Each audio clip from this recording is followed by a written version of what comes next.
In this lab, we're going to simulate what happens when warm and cold fronts interact. In order to do this, you'll need a small plastic bin,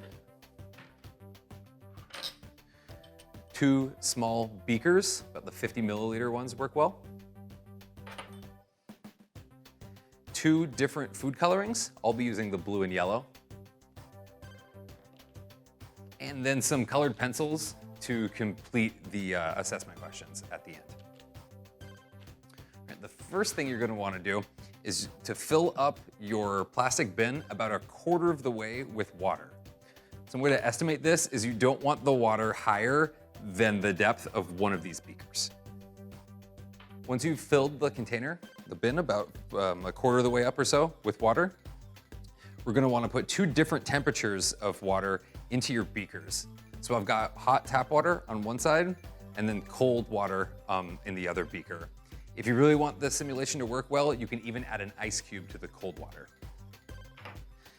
Next, I'll be using the yellow food coloring to color my hot water. So just add a couple drops in there and let it disperse. And then I'll be adding blue food coloring to my cold water here. So again, just a couple drops should be fine. Mix it in.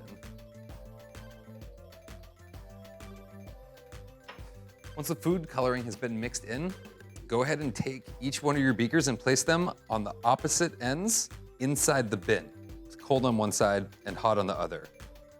The water level in there should be low enough so that none of the water will overflow into the beakers. Lastly, what we're going to do is slowly tip each of these beakers over towards each other and then observe the interactions as the warm front meets the cold front, as the blue and the yellow mix.